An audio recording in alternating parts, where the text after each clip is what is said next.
Joining us now exclusively is Democratic Congresswoman Frederica Wilson of Florida. Congresswoman, thanks so much for making time for us this morning. Good morning. So I want to just, before we get into the specifics of what General Kelly said, I just want to get your thoughts on everything that has transpired over the past 48 hours. This very public fight that you seem to be engaged in with President Trump and General Kelly. President Trump just last night, in case you missed it, at about 11 p.m., tweeted about you. He says the fake news is going crazy with wacky Congresswoman Wilson, a Democrat, who was secretly on a very personal call and gave a total lie on content. What's your response to all of this? You know, my emphasis today is on my constituents and helping them lay our hero to rest. That's where my head is today. And I'm also concerned about him and his last moments. I want to know why he was separated from the rest of the soldiers. Why did it take 48 hours for them to find him? Was he still alive? Was he kidnapped? What's going on? I thought you were supposed to put your comrade across your shoulder and get on the helicopter with the dead and the wounded. Why did they leave him? I am distraught, and so is the family. There are so many questions that must be answered. And I have written a letter for an investigation. They keep saying to me, oh, we're going to give you a classified briefing. I can hardly wait for that classified briefing because I am concerned about my constituent today, and I am concerned that he is not able to have an open casket funeral, and that is very painful to his family. Oh, we can only imagine how devastating all of this has been for his family. And you're not alone. Look, Senator John McCain, so many people are calling for an investigation into exactly what happened here so those questions can be answered. But I'm curious, Congresswoman, did you hear General Kelly's remarks in the press briefing room yesterday? I heard his remarks, and I heard him say that I bragged that I secured the money for the building of the FBI building in Miramar, and that's a lie. You know, I feel sorry for General Kelly. He has my sympathy for the loss of his son, but he can't just go on TV and lie on me. I was not even in Congress in 2009 when the money for the building was secured. So that's a lie. How dare he? However, I named the building at the behest of Director Comey with the help of Speaker Boehner, working across party lines. So he didn't tell the truth, and he needs to stop telling lies on me. Well, his point was, I think, that, and though you're right, he didn't get the facts right on that, was that empty barrels make the most noise. And he was using that, he was likening that to you. Basically, that you're I think that's a racist term, too. I'm thinking about that when we looked it up in the dictionary, because I had never heard of an empty barrel.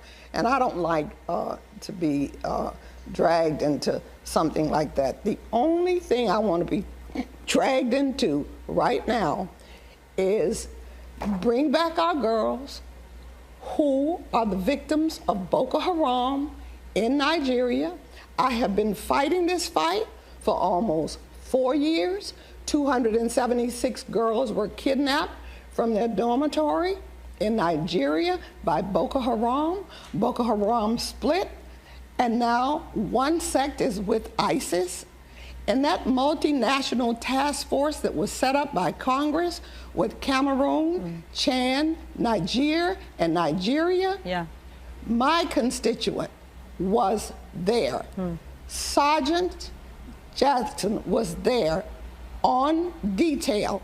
He was not fighting, he was giving advice, and he was killed and abandoned. And I feel guilty because this is what I do every Wednesday in Congress. Bring back our girls. We wear red. We're concerned about Boko Haram being the most vicious terrorist organization in the world, and we never really hear about Boko Haram. Yeah. And Boko Haram and ISIS combined, and they killed my son. You mean LaDavid Johnson, Sergeant Johnson? LaDavid. Congresswoman, you know, there are just a role model son. My role model son. You were his mentor. I understand how long you go back with his family, and you knew him from childhood. But there are some things that I just want to get straight and all about of his brothers and all of his cousins. Yes, you're more than obviously their congressman, their representative, and they're more than your constituents. But Congresswoman, I do want to get a couple of details straight here, because it sounds like there was a real disconnect in terms of what President Trump was trying to say to Sergeant Johnson's wife and what you heard. And so I just want to go to that point, because we now know from General Kelly and his remarks yesterday that the president came to him and said, these calls are hard. What do you think I should say? And General Kelly was able to share what the casualty officer told him. And he shared with the president what he thought was an effective message. So let me just play that moment for you of what General Kelly said. He said, Kel, he was doing exactly what when he was killed. He knew what he was getting into by joining that 1%. He knew what the possibilities were, because we're at war. And when he died, in the 4 cases we're talking about, Niger, my son's case in Afghanistan, when he died, he was surrounded by the best men on this earth, his friends.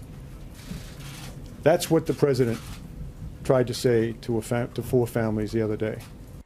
So, Congresswoman, when you hear General Kelly say that the words, he knew what he was getting into, that sounds an awful lot like what you say the president said to Sergeant Johnson's wife. Does hearing General Kelly change how you heard that conversation? That is not a good message to say to anyone who has lost a child at war. You don't sign up because you think you're going to die. You sign up to serve your country. And when he says he died surrounded by his friends, he was abandoned. That did not apply to him. He was abandoned for 2 days, for 48 hours. Yeah. Why? Why didn't they pick him up and put him on their shoulders, and, like they did the other fallen comrades? Yes, I understand. General Kelly, and take him to safety. He could have still been alive. So when you say he died surrounded by his friends, General Kelly, just to be clear, General Kelly is talking about his own son. He's talking about the casualty officer that told him that. We're talking about a specific soldier, and when every soldier is different, and every family is different. And when you have a young mother who is 6 months pregnant with 2 small kids, you say, I am so sorry that you lost your husband. Maisha Johnson, you call her by her name, and you say, your husband. You don't say, your guy. They were married. And you say, I am so sorry. You have our deepest sympathy. If there's anything this nation can do to ease your pain as your president, please let me know. I am so sorry. That's what I would have said. And that's what he needs to practice to say. He doesn't need to talk about what people sign up for. That is unconscionable. General Kelly also said yesterday that he was absolutely stunned by your reaction, knowing from where he sits what the president intended, that he was stunned that you had misinterpreted it, according to him, and that he was stunned. He said he was also stunned that you would have listened in on that call, because to him, those calls are sacred. Can you respond to that? I wasn't listening in. I was in a car where a call was being taken on a speakerphone. I wasn't listening in. Please don't characterize it as that. And I still go back to what I said from the beginning. Call her by her name, Maisha Johnson. Call him by his name, Srgnt LaDavid Johnson. He is not her guy. He is her husband. And that is the part that hurt her the most. General Kelly. That is the part. Something I think that is important to bring up. General Kelly said that he was so stunned and frankly hurt by your words and your reaction that in order to gather his thoughts, he had to go to Arlington National Cemetery, and he spent an hour and a half walking among the gravestones there of the people that he thinks, you know, have made obviously the biggest sacrifice and are the finest people in our country. And because he was hurt that way, I'm wondering if you have anything you'd like to say to General Kelly today. To General Kelly, I have lost members of the Role Models Project in war before, during the Iraq War. We know what it is. We feel for you, just like we feel for LaDavid's parents and LaDavid's wife. You have my deepest sympathy, but I would never say to you, your son knew what he was signing up for. That would not be a part of my sympathy message to you. How does this public fight that you're having with the president and now General Kelly, who called you out obviously yesterday, how does this end? Is it time for you all to get on a phone conversation? Is it time for you to speak to the president directly? It probably could end with the president reaching out to the members of the 5,000 Role Models of Excellence boys and helping me to make them good men in society, instead of trying to degrade their sponsor who's working so hard every day to keep them on the right path, sending them to college, and trying to keep them away from the criminal justice system. If he wants to help us, I sent something to him with the Congressional Black Caucus. It's called the Commission on the Social Status of Black Men and Boys. It would help us if he helped make that a law and establish that commission in the White House. That would help our entire community. And how about, Congresswoman, from your end? Are you willing to allow today that it's possible that you misinterpreted what the president's intentions were in that phone call to Srgnt Johnson's wife? There's nothing to misinterpret. He said what he said. I just don't agree with it. I don't agree that that is what you should say to grieving families. But in terms of his intention not being callous, and maybe he got the tone wrong, but that you misinterpreted his intention or his callousness. Did I miss? I think my intentions are not important in this today. This has to do with the family that's grieving. It's their intentions. They were hurt. This is not a question to ask me, because I can only imagine how she feels. And she was distraught that he kept saying, my guy, your guy. Not your husband, your guy. She said he didn't even know LaDavid's name. So that was the most painful part. Can you tell us? The other most painful part is she still doesn't know why her husband was missing for 48 hours. Yeah. So let's get to the real basis of why everyone is so upset and everyone is so grief-stricken.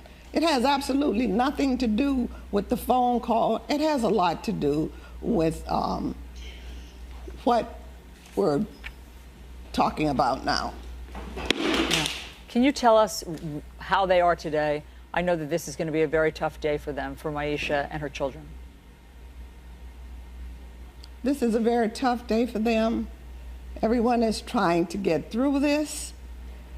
Everyone is tired of the back and forth, of the TV cameras, and the only reason I came on this morning was to say that I do not appreciate someone lying on me. If you lie on me, I'm going to answer, because I'm not going to let you get away with it.